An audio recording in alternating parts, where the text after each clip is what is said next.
بسم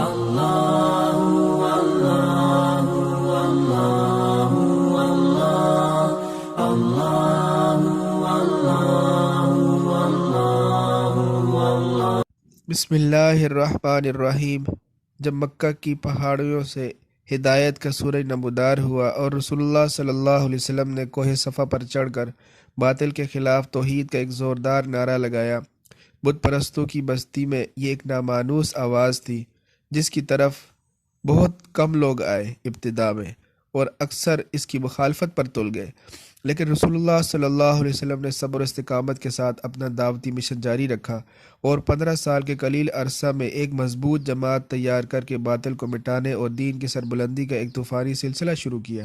ابتدا میں شرک سے مٹبھیڑ ہوئی جس میں بت پرستوں پر کاری ضربیں لگائی گئی۔ اسی دوران یہودیت پر حملے ہوئے اور کئی سال کی مارکہ آرائی کے بعد ایک طرف تو رسول اللہ صلی اللہ علیہ وسلم نے جزیرۃ العرب سے یہودیوں کو مار بھگایا اور دوسری جانب شرک و بت پرستی کے قلعے کو ڈھا کر 8 ہجری میں کعبہ پر ہلالی پرچم بھی لہرا دیا۔ شرک و یہودیت کو پچھاڑنے کے بعد آپ نے عیسائی دنیا کا رخ کیا۔ غزوہ تبوک اسی کا پیش خیمہ تھا جس کے ذریعے نصرانیت کو مٹانے کی بنیاد ڈال کر آپ رفیق اعلیٰ سے جا ملے۔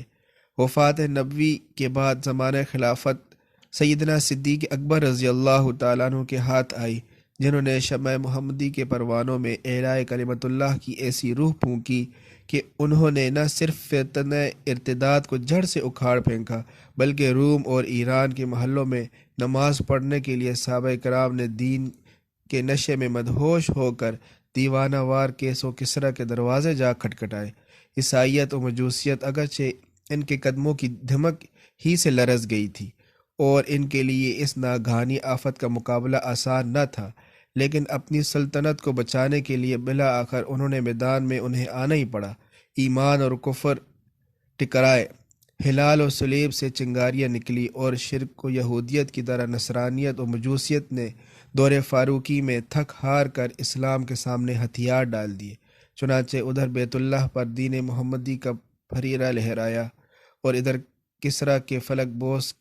قلعے صحابہ کرام رضوان اللہ تعالی علیہم اجمعین کی اذانوں سے گونج اٹھے۔ یہودیت اور بت پرستی کے بعد عیسائیت و آتش پرستی کی ان مرکزوں کے ڈھیر ہوتے ہی باطل کی گوشمالی اور دین کی سربلندی کا خدائی وعدہ پورا ہوا اور مسلمان دنیا کے امام بن گئے۔ اور اس کی کیا وجہ تھی کہ وہ 100% دین پر عمل کرنے والے تھے اور حضور صلی اللہ علیہ وسلم کا مکمل اتباع کرنے والے تھے۔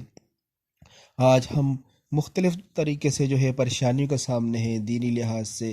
دنیاوی لحاظ سے، ہر لحاظ سے مسلمان وہ ایمان کی کمزوری کی وجہ سے دین سے دور ہیں، اللہ کی مدد ان کے ساتھ نہیں ہے۔ تو آج ضرورت اس بات کی ہے کہ ہم بھی 100% دین پر عمل کرنے والے بن جائیں۔ یقیناً دنیا و آخرت کی ہماری کامیابی اللہ تبارک و تعالیٰ کے دین میں ہے۔ اللہ تبارک و تعالیٰ سے دعا ہے کہ ہمیں 100% دین پر عمل کرنے کی توفیق عطا فرمائے۔